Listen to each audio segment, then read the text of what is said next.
every week. I'm like, I don't know when we're live. We are live. We are actually live right now. Okay, this is a great start. Well, it's nice to be live.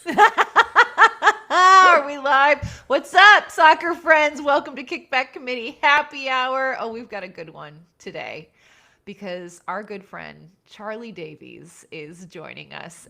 David Goss and I go way back with this man, and we absolutely adore him. Well, we hate him sometimes. We hate him sometimes, but we anything. love him more than anything. And it's just so good. Always good to see your face, Charlie Davies. Thanks for joining us on this Baby Friday. You know I'm honored. And once you guys told me you're doing this, and I was waiting for the invite, and I'm absolutely honored to be here, and it's always great to see you guys. Yes. I mean, you guys were with me at the start of this new chapter of mine. So I mean, we really were, Charlie. Yeah. Like, your first foray into the media world was with MLS, correct? Correct. Yeah. And so, like, Goss and I were there. We kind of, like, I feel like we, like, helped mold you into the media capital J journalist that you are today. The New York Times writer, Charlie Davies. That's amazing, by the way. So for you guys that don't know, Charlie is writing for The Athletic now, and that is like no joke. Hey, it started with MLSsoccer.com and doing those articles. And I remember the pressure to produce these articles and by the deadline. And I remember I was like, oh my God, am I going to make it? But I owe a lot to Simon Borg because he's the one who said, hey, Charlie, I think you should try, writing articles. You probably haven't wrote an article since college. And I was like, yeah, you're spot on about that.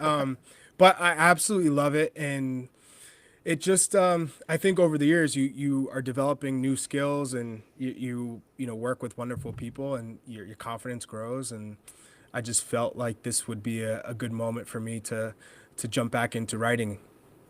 It's so crazy to think of you not with confidence because Charlie always comes into a room at 110 volume. But I appreciate that honesty there. Yeah. Charlie, what was your writing experience? Like, what was your major in college? Like, was English or journalism something that was, an interest to you? Not even close. So, I went to a private boarding school for high school, and my life changed when going through that process of living in a little perfect bubble, utopia, where I had 4 dorm parents, and you are constantly surrounded by teachers and advisors who are trying to make the most out of the potential that you have and make you realize the potential that you have. And so I really grew more as a human being and as a scholar than as an athlete there. And trying wrestling for the first time helped me become a better soccer player, but it was all through creative writing, my Spanish class, my history teacher, who was also my wrestling coach, the head of the math department, Dusty Richards, was my soccer coach. So I had all of these father figures. I had role models that I could talk to every day. And so I think that's really where my curiosity for education blossomed. But Boston College, I went in, I was like, I'm going to be a psychology major. Ooh. And the classes were long, and I was getting tests left and right, and all of my teammates were like, "What are you doing?" And all the football players, I was close with a lot of the football players, like, "Bro, you're in the wrong classes. You're going to be a professional soccer player. You're not going to be a psychiatrist." So I think halfway through, I switched to communications, and that was public speaking. And there you go. And I owe a lot of that to Boston College for helping me see that this be a pathway post playing. Never a dull moment with Charlie Davies. No. Never a dull moment. We're going to talk about New Hampshire because that was part of why we want to have you on. We always want to have you on. But we're doing our 50 states of soccer, and we're doing New Hampshire. And you are the first name that comes up anytime someone brings up New Hampshire connected to soccer. But you mentioned boarding school a little bit there. Like, what was soccer in New Hampshire when you were first starting to play? Wild, Wild West in a way. So I was born in Lawrence, Massachusetts. It's primarily a Dominican community. And so when I was 2 years old, my parents moved up to Derry, New Hampshire at the time. And so I'm in Derry, New Hampshire. Most of the kids in my neighborhood only played American football. So Patriots, NFL. I fell in love with Barry Sanders because of the way he was able to make so many people miss when they try to tackle him. And I was like, I want to be an NFL running back. That was my goal. I loved the NFL. I didn't ever see or play basketball, baseball. It was always football. And so it was first grade that I came home with a permission slip thinking that it was Pop Warner football tryouts. I gave it to my dad, and he got super excited. And so much excitement meant I could never go the opposite direction if I was wrong. And I quickly realized when he's like, all right, let's go to the store. And he got me a soccer ball, cleats, the shin pads. And I was like, oh boy, I made an error here. But he was the kind of guy that you couldn't disappoint. And I always wanted to, make him proud. And so I just said, okay, I went along with it. And you know me, I'm at the tryout, this fast little kid, but I have no idea what I'm doing. And the touch of a donkey. And so naturally, they're like, you're not making the team. And so, I think at that point, my dad asked me, do you want to be good? I said, yes. So I was just trying to make him proud. And that's why I played the game. But for my 8th birthday, he brought me to a World Cup match because one of his coworkers gave him tickets. It was South Korea, Bolivia. He was like, here, I don't want these. You can take them. And so my dad took me, and then that's where the dream was born. This is the first time I had seen the game played outside of youth soccer. Okay. And I think what struck me the most is, like we talk about New Hampshire, there's a lack of diversity in New Hampshire, especially when I was growing up. So my dad is pitch black. He's from Gambia. He's dark. And it was always a thing when I was growing up. I always noticed when people, looked at him differently. You pick those up as a kid. And I always felt some of the negative energy in rooms and environments. And, they're for the people that loved him because he was different and they just loved him for who he was, great. But you could also see the other side of the room where that wasn't the case in New Hampshire. But when I went to this World Cup environment and I'm in Foxborough and I'm seeing South Koreans, I'm seeing Bolivians, but I'm seeing now everyone from around the world coming to watch, I was like, this is for me. I need to be a part of this. And that's when the dream was born for me. Amazing. Charlie, number one, I think you would have been an amazing running back. So if your career had gone that way, you could have kicked as well. They 100%. The roster. That's what I did when I eventually did play Pop Warner, and I was a running back and a kicker. Yeah, absolutely. But when you said you had the touch of a donkey. So when and who helped you kind of evolve into an elite soccer player? And like, at what point did that come? How old were you when all of a sudden it clicked and you were like, oh, I'm good at this. I'm good. My dad, so he played. He grew up playing. He played here. He came to this country to go to Stoddard College in Vermont. Probably after a year and a half of going to that school, he said it was a very progressive school. People were sometimes, in the nude, just hanging out on campus. So he was like, what the hell is this? And then one of his Haitian friends at the school said, hey, I'll bring you to Boston. Let me show you what a real city looks like. And when he took my dad to Boston, my dad was like, I'm not going back. Like that's it. And so he played a lot of semi-pro soccer, and that's what eventually led me to the private boarding school, because one of his former teammates was the soccer coach for Brooks School, where I went in North Andover. But I'd say my dad, once I went to that tryout and I didn't make it, and he said, do you want to be good? And I said, yes. He also made the commitment to me. Every day after work, he brought me to the field and we practiced for 3 hours minimum. And it wasn't too long after that I started to see how much progress I was making. We started with just doing the same dribbling drills over and over. I'd be crying and he'd be like, again. And I'm like, I'm doing it right. And he's like, again. And that's what it was for, I'd say, the first couple years. A lot of tears, but then I'd go into the game and I'd score 4 or 5 goals. And that was at the lower levels of youth soccer. And that wasn't until, because you're just playing, you don't really know what good is yet. And then I'd say when I went to an Oakwood tournament in Connecticut, and I was playing with my New Hampshire team, the Bedford Classics, and we were pretty damn good for New Hampshire. And we're finally playing against the Massachusetts team in the final, and we were beating everybody, and they kind of smoked us. I think it was probably like 4-2 or something like that. And after the game, the coach said, "Do you want to come play for us?" And my dad's like, I'll make the drive, hour and a half drive to practice, but I'll make it work. And so that's when I kind of realized, okay, I have something, this could take me far. Is the doing the drill for 3 hours vibes, like all of that, obviously coming off the World Cup event, there's like joy, passion, right? That's what sparks it. Did it stay the whole time, or was it like, why am I doing this? There was a love-hate.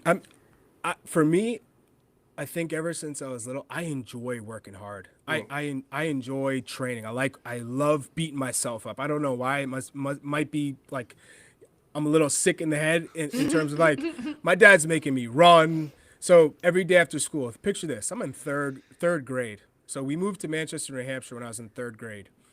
So I'm in third grade. After school, my dad would get home. He'd say, "Get home, do your homework." And by the time I get home, we'll go to the field. So I get home, I do my homework. He picks me up, we go to the field. To start, it's run 2 miles.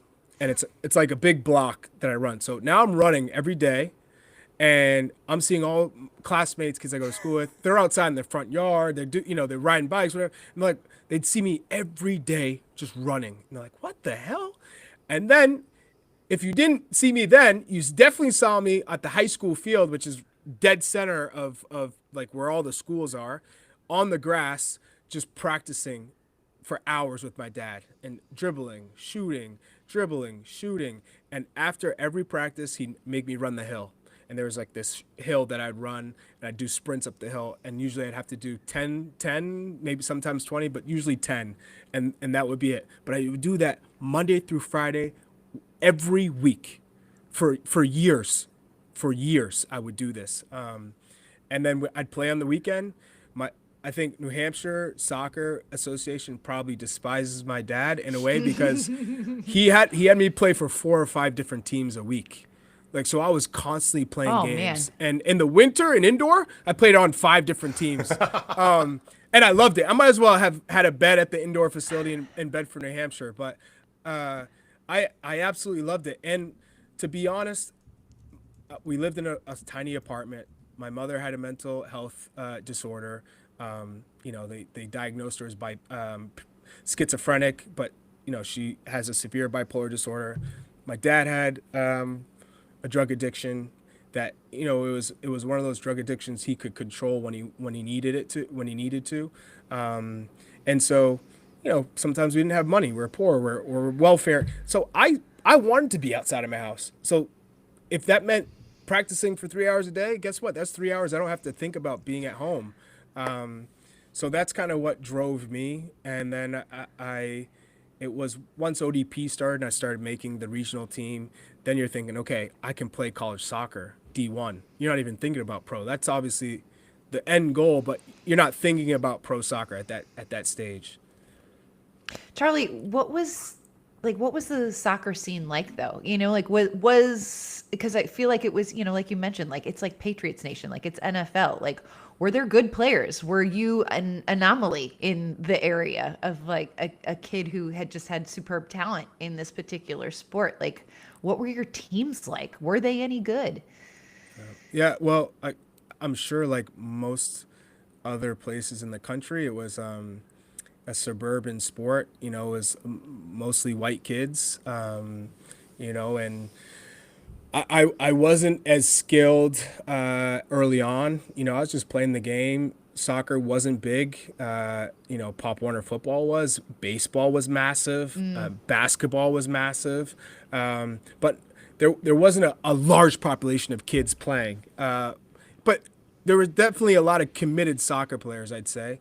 But it wasn't until I was probably like 11 that I started seeing that, okay, this kid's the real deal. I could play up in age and do, score a lot of goals in games and winning state cups.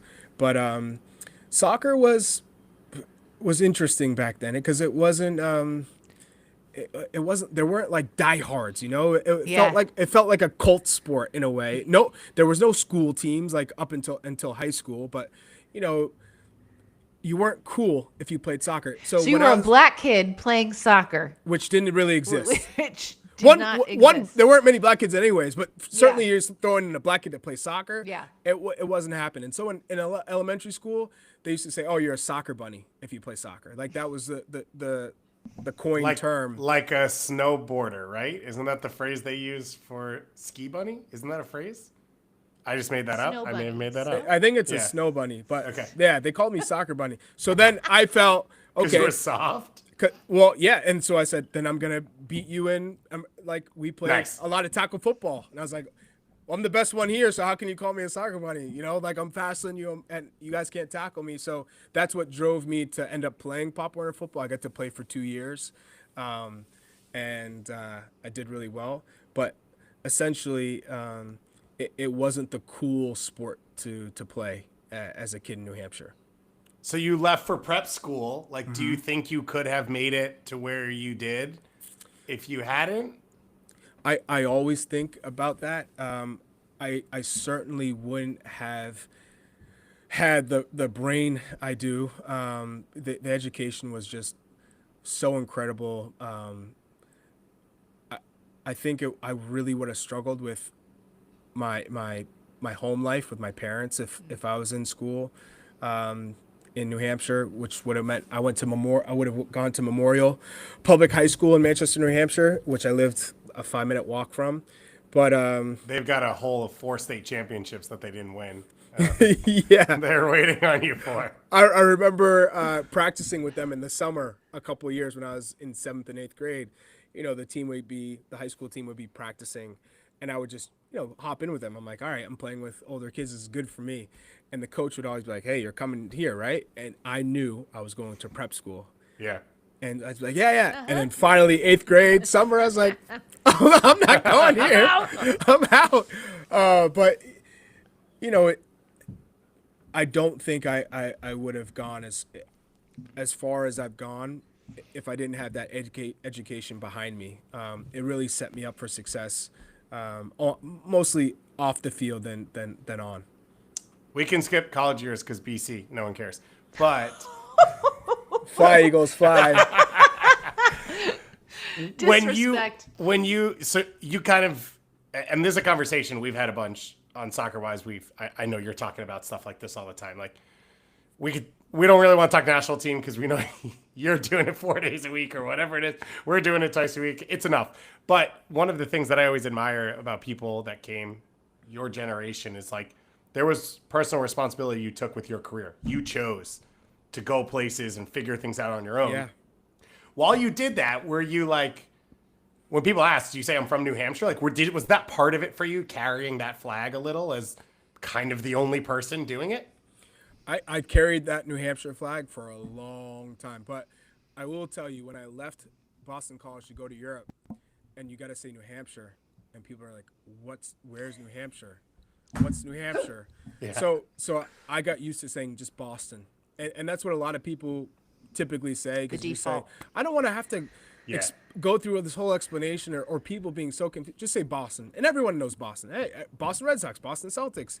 It's super easy. So that and then when someone goes, "Where in Boston?" Then you go, "Ah, okay, Well, Manchester, New Hampshire." But Boston was the easy default.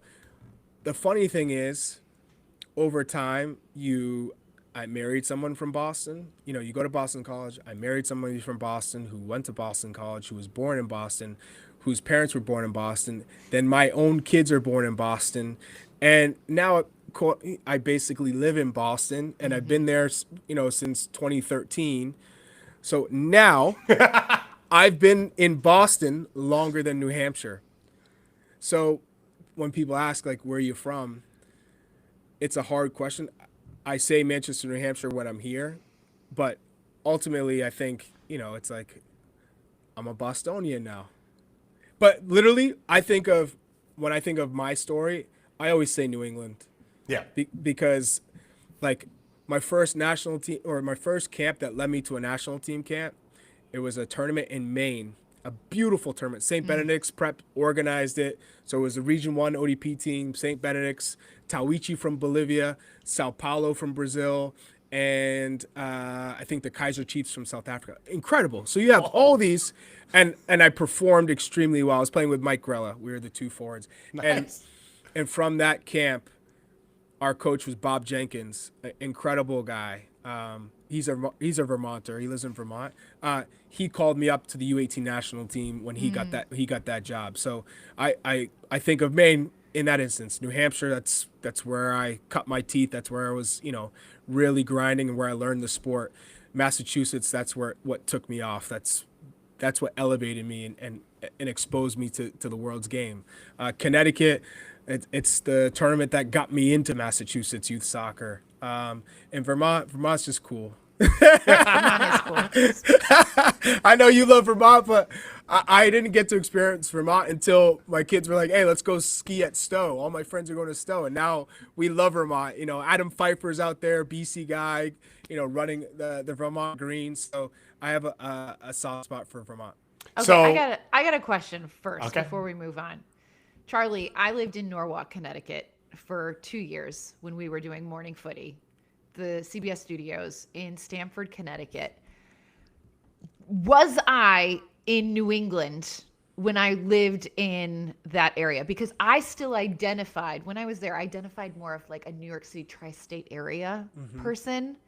But then several people were like, no, you live in Connecticut, like that's New England. And I was always very, I was very confused as to where I fell. You're right to be confused because technically you are in New England. But I would say anyone south of New Haven is probably going to be a New York Yankees fan. And, There we go. And feel closer to New York than they are to Boston. Or sometimes Fairfield's the line.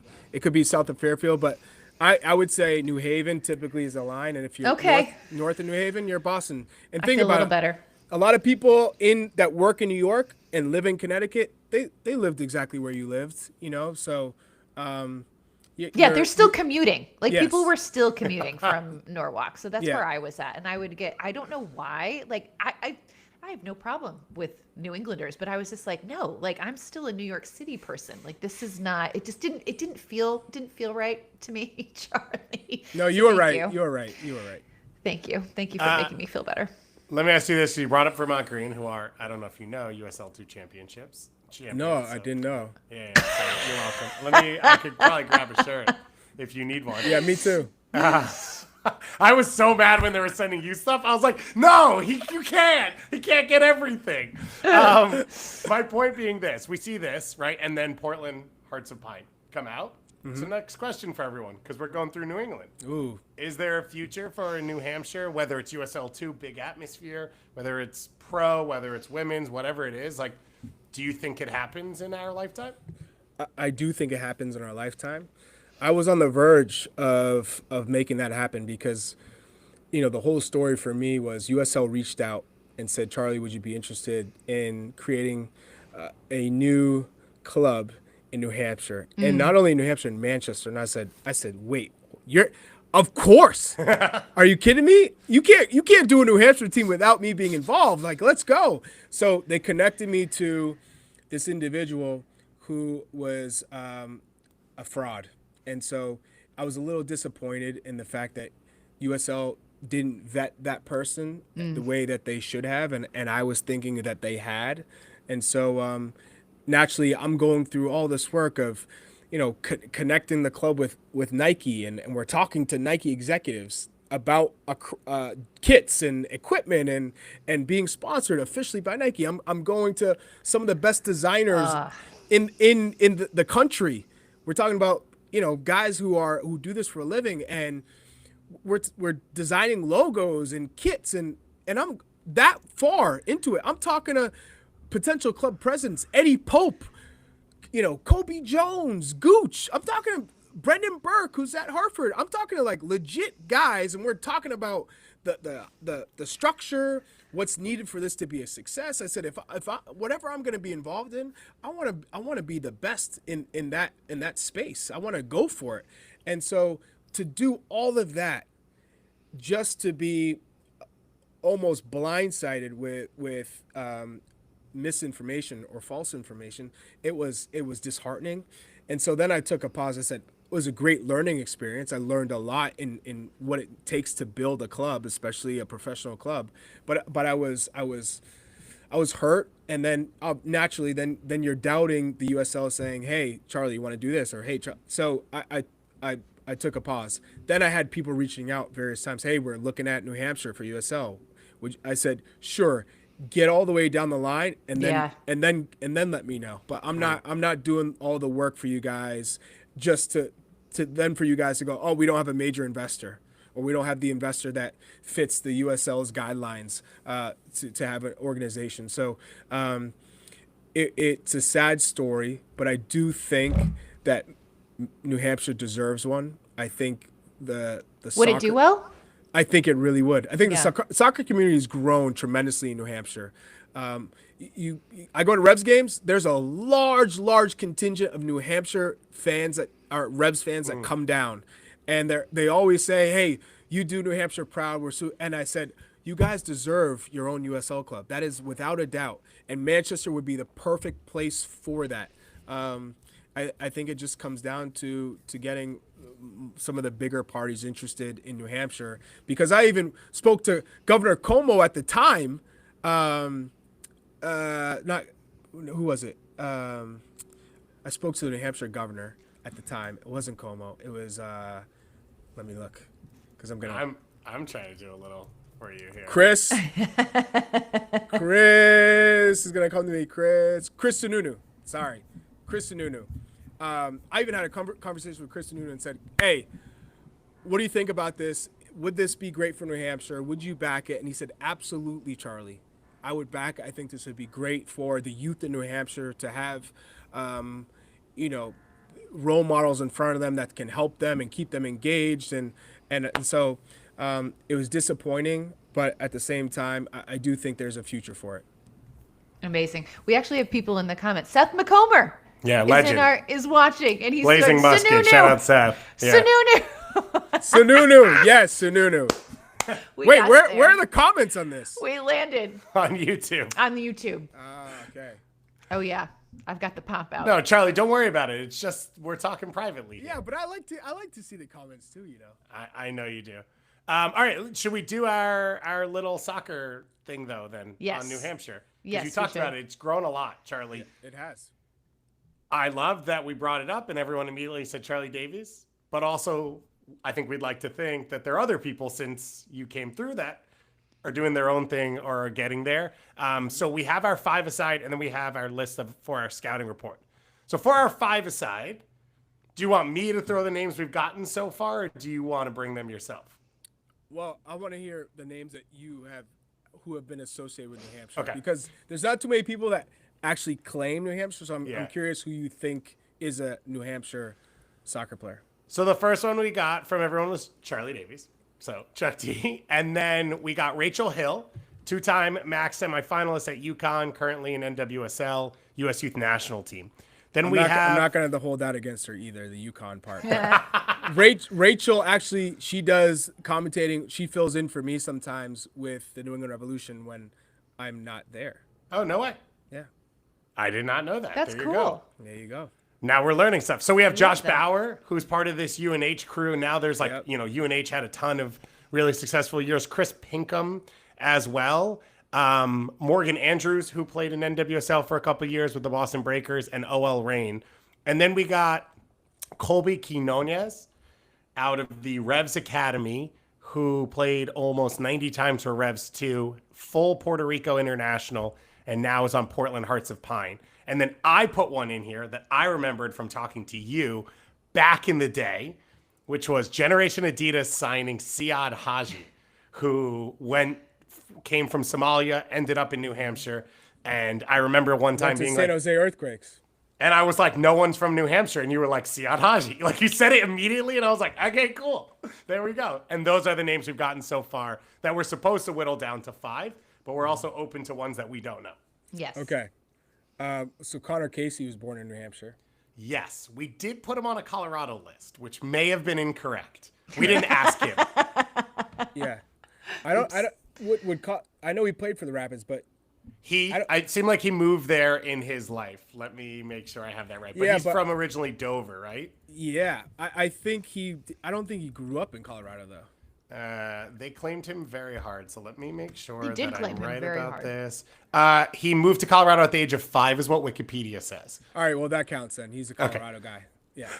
I would throw my brother in the hat. Okay. There. Yeah. He went to San Diego State on a full scholarship. He also got drafted by the Galaxy.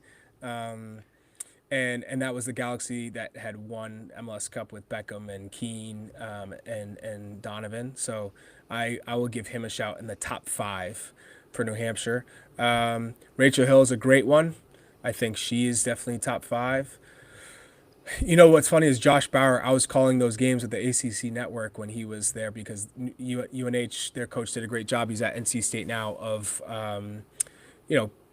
picking the tough games and the ACC games on the schedule. So Syracuse was often UNH would play them, and Josh Bauer was the center back there. Got to meet him actually when they came with Nashville because I don't know if Teal was around him, and he's like, "Hey, New Hampshire guy." Nice kid. Top 5, New Hampshire. Still playing pro. Mm-hmm. You also don't have to decide now. You can keep going through names and then come back around if you want. Yeah. No, I think he's in there. There are a lot of good players that I can think of that just didn't make it.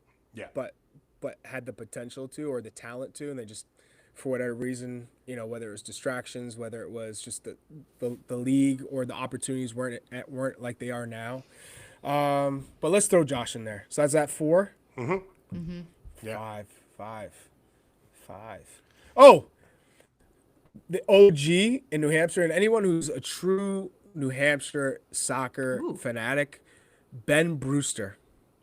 So Ben Brewster used to have these tournaments every year in Amherst, New Hampshire, and he bought these fields, like massive fields, and he'd throw tournaments, and they were the best tournaments that New Hampshire had to offer. I didn't know that back then, but he went to Boston College and he played. And he went to BC and he was a good player back in the day. I thought he was just like a crazy guy that loved soccer, and he had kind of like a Hulk Hogan haircut type thing. And no, but he was legit, and so I would throw him in the top 5. Okay. He sounds kind of like an urban legend. Yeah, guy. He is in New Hampshire, kind of. Yeah. I feel like that he would fall. Also, Seth is saying that Heaps was born in Nashua. He was, but he's like a Longmeadow, Massachusetts. I was gonna say guy. I know too many people from Longmeadow, Mass, who would not let New Hampshire claim Jay Heaps. No, New Hampshire could not claim Jay Heaps. Like Jay Heaps is Longmeadow till he dies. Yeah. So that wasn't gonna happen. Okay, on a technicality. Yeah, Charlie, Longmeadow is strong culture on its own.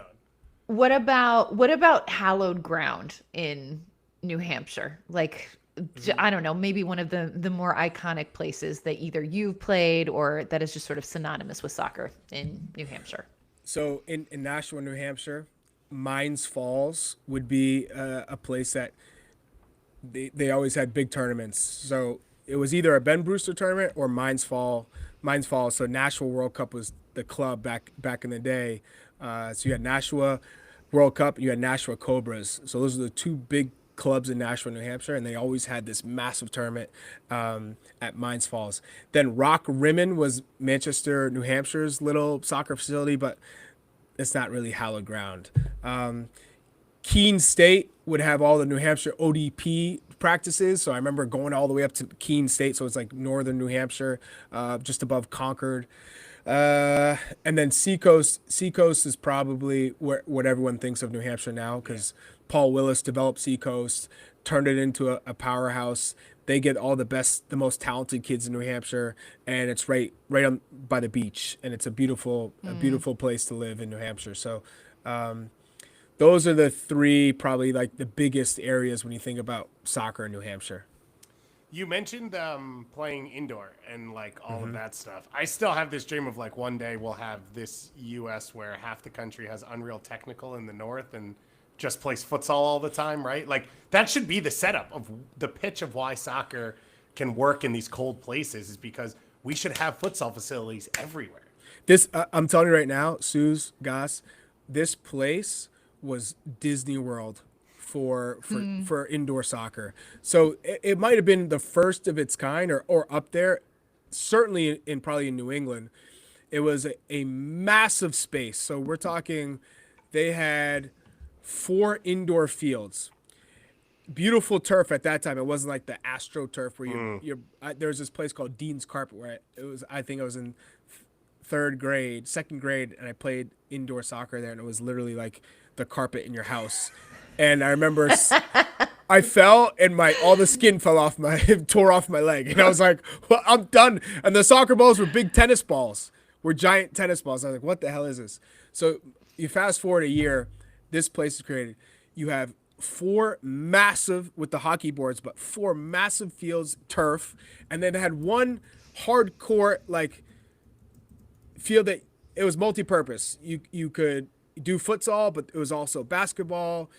They had an incredible snack bar, so you could do all the, hot dogs, burgers, all those foods, and snow cones, and great snacks. But you could live there, and then they had video games, and it was incredible. It's called New Hampshire Sports Complex now, but it was called Rising Stars. It's New Hampshire Sportsplex now in Bedford, New Hampshire, but it was Rising Stars, and it was phenomenal. I love this. I love all of the stories. Oh, also I forgot. So there's a Budweiser. The headquarters of Budweiser's in New Hampshire. So they would have the state finals on the Budweiser fields. What? And you for youth soccer? Yeah, that is awesome. And one probably my most memorable game in New Hampshire. It was the state finals, U11, and we were playing a team that had like the best goalie in the state. His name was Ken for our age group. And there's Clydesdales, like the big Clydesdales in the commercials, all with carts going on the side. And I remember like it was yesterday. It was 5 minutes left, and my dad looks at me and he yells, 5 minutes left. We're down 2-1. And I was like, oh, that was like his thing. He'd look at me and he'd be like, there's only 4 minutes left there, like to get going, go crazy, like turn it on. And so 2 minutes later, I scored. So that's 2-2. And then with like 30 seconds left, I chipped them from like 35 to win the game. And we got these big trophies and the Clydesdales everywhere. Oh, it was amazing. And like, it was late fall. It was a late fall state championship. And then like when all the Clydesdales come on the Budweiser commercials, I was like, I was there. Oh yeah. It was incredible. That's an amazing soccer story. Yeah. So unique too. Hit up that Budweiser plant when you come. My God, who knew? I didn't know it was in New Hampshire. No idea. Mind blown. New Hampshire. New Hampshire. Charlie, what is the rival state of New Hampshire? It's not Maine, and Vermont is like too chill. Like Vermont's like we don't. Vermont's like we don't do rivals. Vermont's like we don't do rivals. I'll say Massachusetts. Massachusetts. Yeah. That's what I was thinking, but I wasn't. I'd say Massachusetts, but Massachusetts obviously is a top dog in New England. You got Boston, the biggest sports team, the biggest city. It's tough to compete with, but New Hampshire always feels like, hey, we're gritty, we're tough, we're proud, and I think that's the state to compete with. All right. Well, we've got our five aside. We've got our rivals, Howell Grounds, most of it. For Urban Legend, you obviously have brought up some names. We did get a shout for Mark Hubbard, who coached a lot of those UNH teams that you mentioned, built into the program, and now at NC State. For top 5? No, for Urban Legend, like soccer legend. Not for playing specifically, but for... I wouldn't go. Charlie ain't feeling that one. Well, the other option is Jeremy Bonomo, who was also a college soccer coach and now coaches at the mighty Northeastern University, which just alone puts you in. Yeah, that's a no-no either, too. Hubbard gets the nod over him, but Hubbard's not in the top 5. Okay. And then on soccer bars, we got a lot of shouts for June Cork in Dover, New Hampshire, and Peddler's Daughter in Nashua. But June Cork got the most votes, so Okay. I feel like that's. I Charlie, haven't we'll been meet you there, but can we all go? Yeah. I think we should all have a drink there at some I point. do you know I've driven through New Hampshire, Charlie. Never stopped. I've never stopped. Oh! This actually comes at a perfect time. This will be the first time that I'm going back to New Hampshire with my kids for Columbus Day. We're participating in a Seacoast, New Hampshire tournament. So, Ooh. and on top of this, The Davies boys are back. the Davies boys are back. On top of this, we're staying, our hotel's in Manchester, New Hampshire. So I'm looking forward to this October weekend, knowing that I get to bring my kids back to where I grew up and show them the elementary school. Have you taken them there before? No, this will be the first time. Wow. Where I practiced, where I lived, what life was like. I'm gonna take them back and That's gonna be beautiful. yeah. Also, is that like peak fall foliage time? peak fall foliage. Yeah. That's what I'm talking about right Yeah. now. Yeah, I love some fall foliage. You guys just made me remember how excited I am for October about New Hampshire and bringing my kids back to where it all began for me. So, yeah, that's why New Hampshire is special, and I'm really looking forward to showing them That's cool. what was so great about the state and the places that I lived. You're gonna have to bring Clydesdales to inspire them. I have to. I might ride on one into the tournament. I don't know.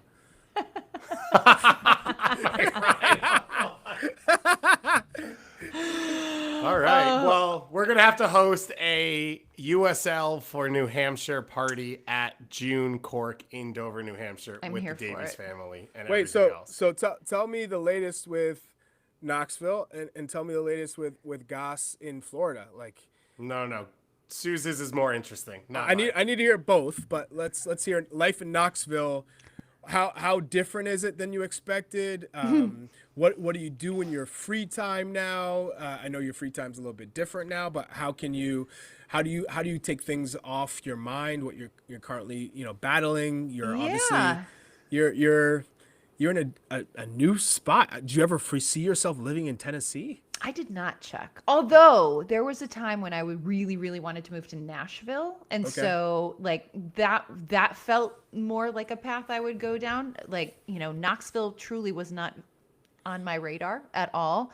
But it's a lovely place to live. East Tennessee is actually really beautiful. Like our house is 35 minutes from the Smoky Mountains. So Ian and I go hiking at least like once a week. Like we'll like go in and get a hike. And that's been awesome because like just being outside, like going through all these treatments and everything, like getting fresh air, moving your body, being in a beautiful spot. Like it's really quite stunning. Have you seen anything crazy on these hikes yet?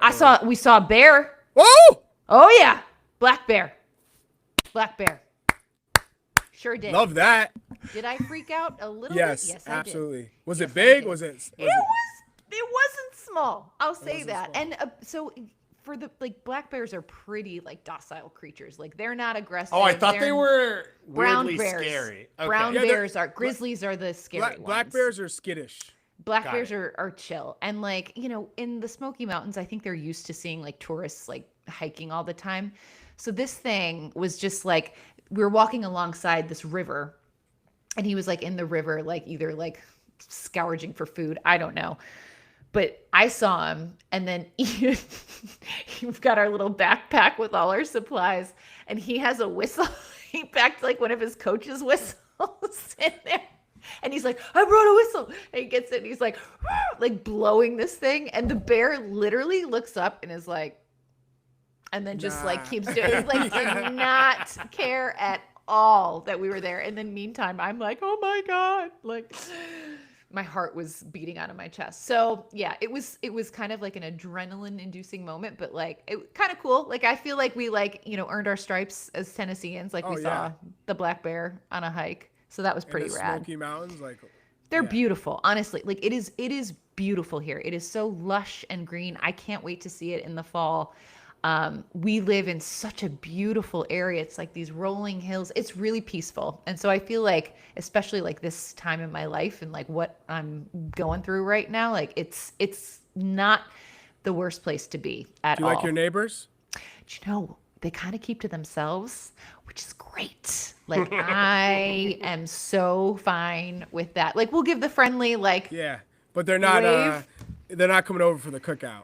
No, Yeah. no. And I will say the one, the politics down here are a little different from where I was in the Northeast. And so, you kind of, you'll see signs in the yard that maybe you wouldn't feel comfortable putting up. So I just kind of like try to keep to myself a little Yeah. bit in that regard. And so I kind of just ignore that and be like, we're all humans, we're all here, like and people are very nice here. Like really like Knoxvillians are known to be like incredibly friendly, and we have certainly found that. So it's good. And the team's doing pretty good. I was telling Goss, Ian got his first red card last weekend, Charlie. He lost it.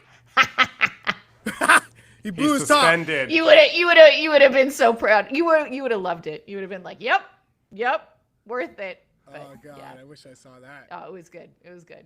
Real theatrics. And you are sweating in Miami, or Yeah, what's going on? everything Sue's just said is the opposite for me. It is not peaceful. There's no nature. No one keeps to themselves. Everyone's absurd. If I could open this window right now, you'd hear club music and a storm going on and construction all at the same time. And you love it, or are you feeling it? I'm fine with it. And it's fine. Fine is That's fine. okay. Fine. Fine is fine. Yeah.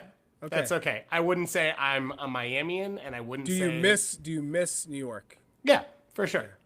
I mean, it's the greatest city in the world. It's a tough one.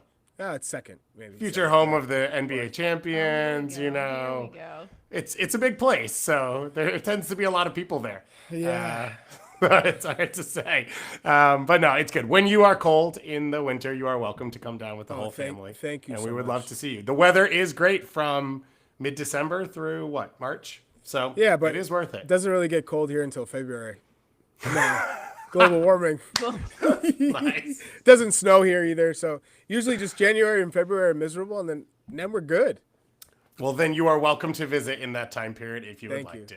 Hey, Gucci. I think we're planning on playing in the Disney Young Legends tournament at the end of December. So maybe you want to come up to Orlando, see your boy Coach on the sideline. Well, you know? let me ask this, though. Forget the coaching. How good are they? They're pretty good. For 9 years old, they're pretty damn good. Is it like two of you? Yeah, in a way, yeah. Wow. Yeah. The They- Davies boys. They I love they it. they complement each other well. They push each other. Sometimes they like to work. Sometimes one likes to work, and sometimes they're like, "Dad, too intense." And then I'm like, "All right, we'll go on to something else." But no, they're great. They love the game, and you never know how far they'll take it.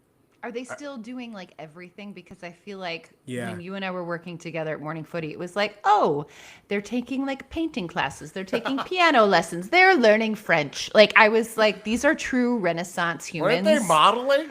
And well, they should. They did. If they're not, they should. They did a modeling shoot, a swimsuit, bathing shoot in Nantucket. They went all the way to Nantucket to do this, and there was a famous photographer. His name's Nathan Coe, and he shot them, and then he sent me the photo, so we blew it up and we have it in the house. Unreal. But no, it was funny you asked, Suze, because their piano teacher.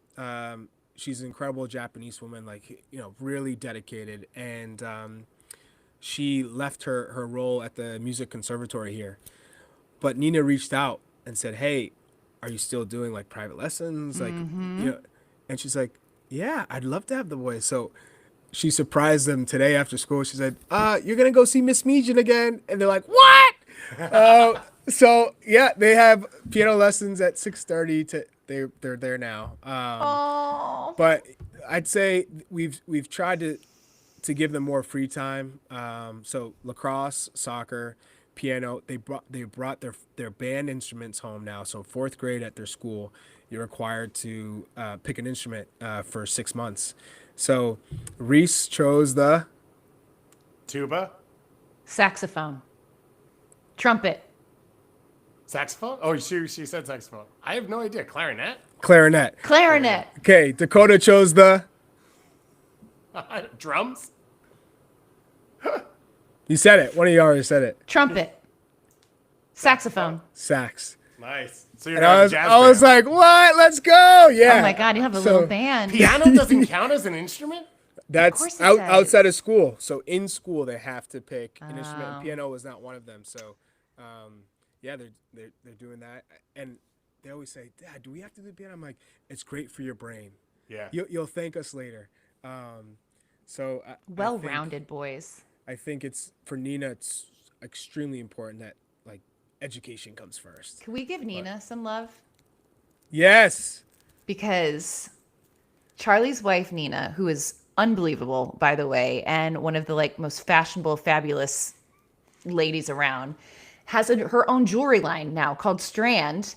And the minute I saw it, Charlie posted about it, I was like, okay, yep, like I need all of these. And so I ordered one, and then she sent me a like one Knox colored one Oh in my addition to God, the one unreal. I ordered, and I'm obsessed with it and I love it so much. And I'm wearing my one Knox shirt, and it's just to show you how good it goes. so And she cool. said that, Charlie, you helped with this one, and I got did. really emotional. I like literally started crying We in my got- kitchen. I got the logo out, and I was like, all right, got this is the logo, but these are the kits that they wear, and we were like going through the Unreal. colors.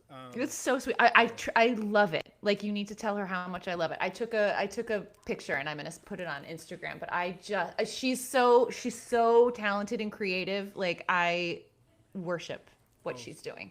I will let her know.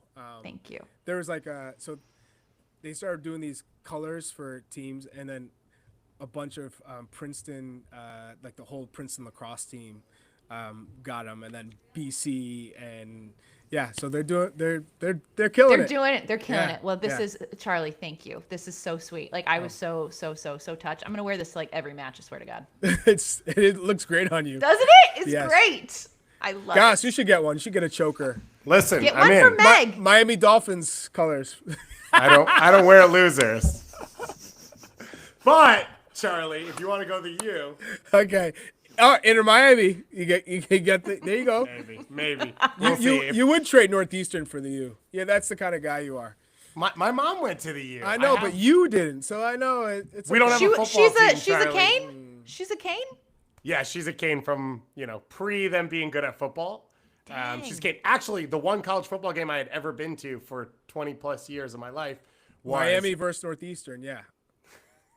No, because we decided if we're going to win as much as BC, we might as well not spend the money on it. Exactly. Which wasn't a bad idea. I went to Matt Ryan's senior game against University of Miami Wow. in her That's Charlie's alumni boy. tickets. Yeah. Remember when we did our MLS? By the way, remember we had Ivan Rakitic randomly with our MLS Yes, show? I saw you did it again. Yeah, I was like, let's bring him Ivan's back. back around. Yeah. Let's go. Let's get Rakitic back on. I still have that interview circle. on my computer, and I look at it every once in a while, and I saw it come out the other day, and I was like, Charlie's back on the game. Yes. Speaking of Miami, Megan's going to kill me because we have to get to dinner, and we're going to be stuck in traffic because it's raining and no one knows how to drive. That's early dinner in Miami, no? Well, we have to get to Miami Beach, and the Miami drive traffic is a doubles thing, if apparently. once it rains, one drop of rain, which is every day, the drive time doubles. Oh, poor baby. Charlie, I could do this forever. I love I you. know. Thank Love you guys. You know I love you Charlie. We'll do it again. Yes, please. So is Massachusetts not going to claim me, by the way? They can't. They're not allowed to. I was born in Massachusetts. No, they're not Oh. allowed to. You get one state. Okay, well, you guys decided New Hampshire, so I guess I'll take New Hampshire. You were going to take Massachusetts instead? No, there's so many more players in Massachusetts, so I think it makes sense. I'll be the. You're proud- like a massive fish in a smaller pond if yeah. you choose New I Hampshire. was always flying the New Hampshire flag, so Yeah. that's me. Charlie, Yeah. are you going to do any U.S. Open Cup coverage for CBS? Next week. Okay. Fantastic. We are stoked about it. We are We are excited. super stoked. Are We're you in the super stoked. studio? Yes, and then we are going to the final, so we'll be on the field. So it's either in Austin or Minnesota. So Yeah. that week, we're doing a vacation to Disney World. So I'll have to leave that Wednesday morning to go to wherever. And he is like, get your butt right back. And so Thursday morning, I'm back to Disney I World. know But how you love your Disney. You loved it. I know, love. like, I You'd mean, like I to live in love. Miami because we get state resident rates. Oof. We get money Okay. off hotels and I'm road tripping down to Florida. I need a Disney fix. Come! So bad. Someone So take bad. advantage of my resident tickets that I won't use. It's the best, It is. Really is the happiest place on earth. They don't lie. especially for Halloween. Come on.